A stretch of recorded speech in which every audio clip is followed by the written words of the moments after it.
let's dig into now the next lesson that we have here.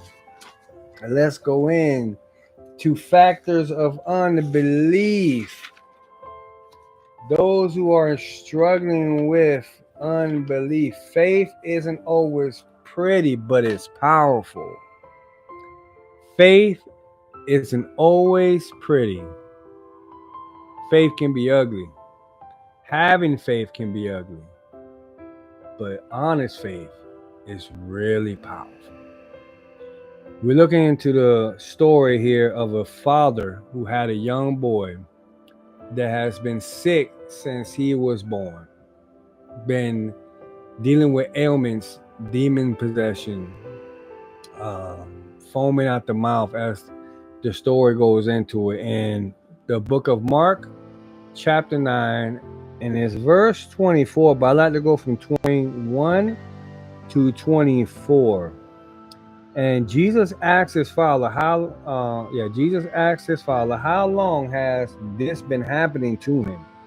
And he answered him, says, since childhood. The demon often threw him both into fire and into water, intending to kill him. But if you can do anything, take pity on us and help us. This is the father saying this to Jesus. If you can do anything, help us. Take pity on us, please. Right? Jesus responds back in verse 23 and says, you say to me, if you can. All things are possible for the one who believes and trusts in me. All things are possible for the ones who believe in me and trust in me. And this is the part right here that, as a parent, as a father, going through certain situations. I just lost my son. It's one of them. I can remember in my early years when my sister had multiple sclerosis and she passed away at 99. What my parents had went through and how my parents could have been. And the father, it says here in verse 24, it says, immediately the father of the boy cried out with a desperate, piercing cry, saying, I do believe, but help my unbelief. I do believe, but help my unbelief. How many of us have been in multiple situations like that where we believe, but yet there's doubt? There's still a lingering doubt there. But we're trying to believe. And then we start holding that guiltness on us and saying, what is wrong with me? Why is it that I don't completely believe? Why is it that I have this? Am I really following God? Am I really a follower? Am I really, is Jesus really going to help me? Is God really going to help me? Because my faith isn't perfect. My faith isn't this. My faith isn't that. We've all been there. We've all been in a situation like that where we want to believe, but then believing is such a problem. The one thing that we can look at the Father here, right, which I wrote down here, the one thing we can say is that the Father, he didn't fake it. When he told that to Jesus, saying, I do believe, but help my unbelief, that was honest. That was an honest confession from a desperate father, from a desperate man who needed help at that moment. Plenty of us have been in that situation. He desperately cried to Christ. He desperately begged in a piercing voice, like it says, and confessed to his doubt, to his unbelief, saying, I do believe, but there's still that lingering doubt. The Father's confession, in my opinion, is what stirred up. And if you look how God looks at us when it comes to our faith, when it comes to how we believe, God honors that honesty.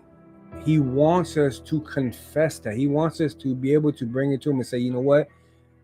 I do believe, God, but there's moments of doubt. And sometimes faith is even doing whatever it is that you're doing or believing in something that you can't really see. The Bible even says that faith is the unseen. It's like having true faith. What really is that? What really is that? And if you look at the father situation here in the story, well, I like what I wrote down here was that the father, he didn't say all the spiritual things. He didn't come in the spiritual prayer, which you like to hear some of the people online and some people at church. And sometimes you look at him and be like, man, I wish I could pray like that, you know? And the father didn't come like that. The father was torn between faith, fear, belief, and doubt. The father was torn between all of this. The only thing in the father's mind was this: his son has been sick for a long, long time. And here's this man that stands in front of him. This man who says he is the Son of God. His name is Jesus. He says he is the Messiah. He is standing from him.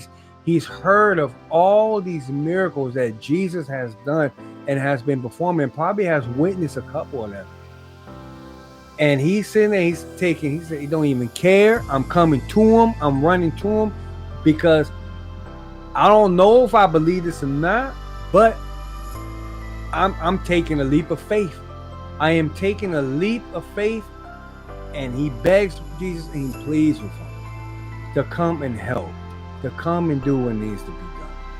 It kind of reminds me of that movie Indiana Jones. I don't remember which one it was, but you guys already know I'm talking about. I'm a little older, but Indiana Jones, that was a good movie. I loved all those movies. But it was this one, I think it was the third one, the Crusades or something like that, right? And he comes up in the temple. I think he's supposed to cross from one area to another area. I forgot what that movie was. Which one was it? And for him to get on the other side, there was no way across him. There was no way across for him to get the other side, right? And I remember Indiana Jones, he's standing on the edge of the cliff, right? And he's looking down and he's like, oh, Lord, there ain't nothing there at all. And he's just looking like, Lord, have mercy. And then I remember he closed his eyes like this and he took one foot and he stepped out and boom, there was this plank and he walked across. And it's funny to me because I use that as an example as to what faith is for a lot of us. And that's for me.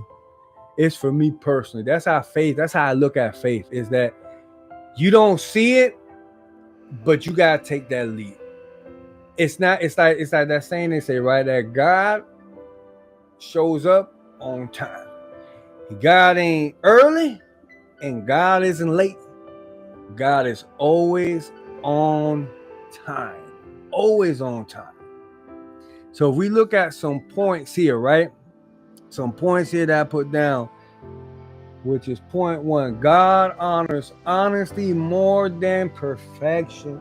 Oh, I've been preaching this for years. God honors honesty over perfection.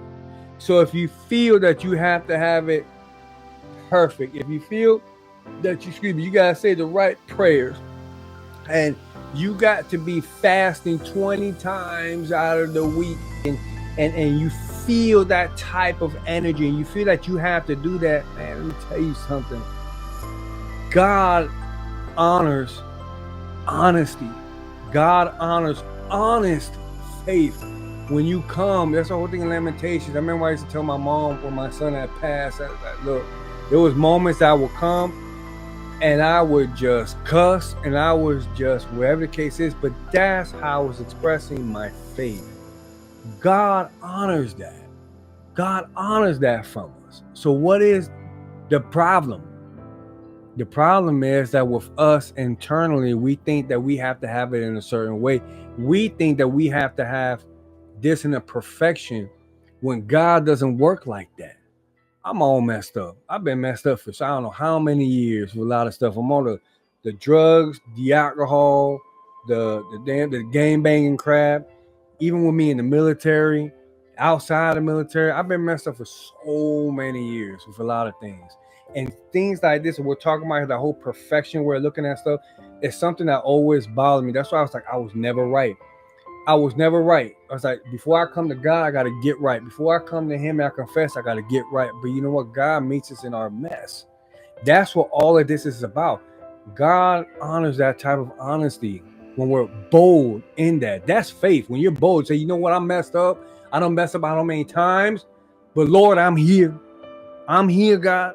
I'm here. Look, full tattoos and that. I'm here. I'm here. God honors that. Second point is faith and doubt can exist at the same time. I hit that a little bit. Faith and doubt can coexist at the same time. Well, Daniel, how is that so? Well, think about it. The way I was mentioning earlier. How many of you, and very rare people can say that, and half the time when I think some people say that to me, that, oh, what I'm about to say now, is that I don't really believe them sometimes. When they say, well, I completely have faith. No, I completely this now. I said, no, buddy, there's still doubt. And it's okay. Admit to it. There's still doubt. We're all human. It's okay to admit that you do have that lingering doubt. But faith and doubt can exist at the same time because it's honest faith. What God wants from us is to be honest and to trust him regardless of the situation. And I've learned that when my son passed away, because one of the biggest, deepest things I'm always talking about, but when he passed away, I had no other option but to trust God. There was nothing else. It was either trust or continue going down the road I was at. So I had to trust God, but I still had to doubt. So doubt and faith can coexist together. It's just honest faith.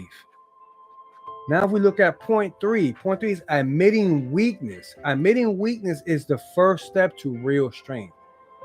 Admitting that you're weak is the very first step to true strength. You ask anybody who's an alcoholic, you ask anybody who's dealt with things, and for us men, it's very hard for us to admit our weakness. But our source of strength is in God. And sometimes it takes for us to go through certain things. That's why I think God is always like knocking on the head of men. Hey, hey, hey. Because it's kind of like we have to be knocked down so that we can truly understand where our source comes from. And when our source comes from, then we can fully understand who God is. And at the same time, we can be okay in that. It's not saying that we are weak. It's just we have moments of weakness. And those moments of weakness, that's where God comes in, and God comes and he restores us. And God comes, God comes and he strengthens us. And he gives us the ability to be able to push through wherever the thing is that we need to push through. Right? So our next point is Jesus met the Father, or Jesus meets us at the level of honesty, not in confidence. Jesus will meet us in our level of honesty.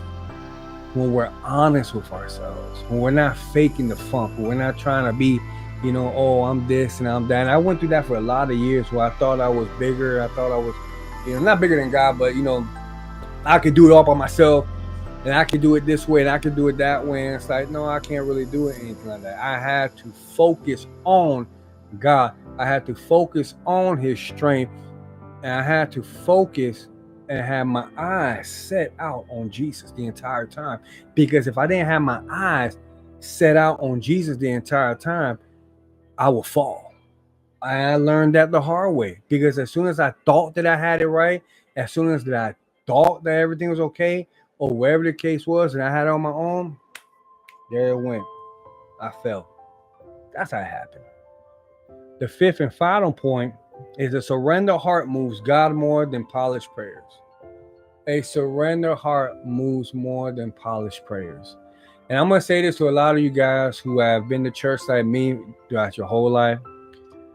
And you see people around you, and sometimes we get focused on the people around us, and we're not focused on God himself. And we see these people around us, we see how they're praying, and we see how they're acting, and we see this and that. You kind of like, man, I wish I was like that person. I wish I was like this. I wish I had the type of faith that they had. Believe me, they are struggling with the same things that you and I struggle with. But God moves with a surrender heart. Surrender your heart to God today. Surrender your heart. Surrender your doubts. Surrender your angry emotion, things that we have been talking about already. Surrender it to God right now. So I'm going to leave this with what they call a call to action as we end our story here with the good word. And this is going to be a call to action that I want to talk to those who are struggling with your beliefs. I've been there. I've been there. I know what it is to struggle in life, especially when it comes to grief, especially when it comes to, let's say, backsliding. I've been there. I've struggled with the anger. I've struggled with doubting myself, doubting my worth, doubting who I am in God's eyes. And one verse, I can't remember the complete thing about it, but I remember it says that, yet, I think it was in Romans, even while we were still sinners, Jesus still died on that cross for us. And it wasn't even that the sins that we committed right now, it's the sins that we continue to commit. That's how much love he has for us. And the call to action that I have for you right now is that if you are struggling in those areas, and if you're doubting yourself, bring it to Jesus. Let Jesus move in your life. Let the Holy Spirit move in your life right now. Give your life to Christ. Give your life to him. And you can take it from me, somebody who's been through, there's a whole bunch of testimonies out there. But I've been through it all. And I think the worst thing that I went through was after I had to see my son the way I saw him when he had passed. One of the hardest things in my life. And God brought me out of that. I'm still here. I'm still suffering. It's not easy. It's a healing journey. But God will restore you if you give him the opportunity, if you give him the chance. All you gotta do is read for yourself, read the Bible, read the Gospels, and let God move and ask him to move in your life. And he will do so. If you come to him with honest, sincere faith, even if you gotta say what you gotta say, but if you're honest, he's gonna listen. So I hope you guys enjoyed these messages today. If you did, come back. There'll be more. Like, subscribe, all that good stuff that people like to say. But I'm speaking to the one person. I feel it right now. I feel it. I don't know who it is. I'm not no prophet, this and that, but it's just like I feel it. I feel it deep in my spirit. This one person. This is one person. This is one person. God is calling to you. God is calling to you. God wants you to move. And he don't want you to think that you have to move in perfection. He doesn't want you to think that you have to be polished. He doesn't want you to think that you have to have it cleaned up. He says that he will come and he will meet you in your mess. He will come to you right now if you ask him to. He will come. All right, you guys. You guys be blessed. Hope you guys enjoyed it. We'll be back with more messages. Spoken Truth Revival is all about healing, breaking chains of addiction, breaking chains of whatever the case may be, and helping those to move along in life. God bless.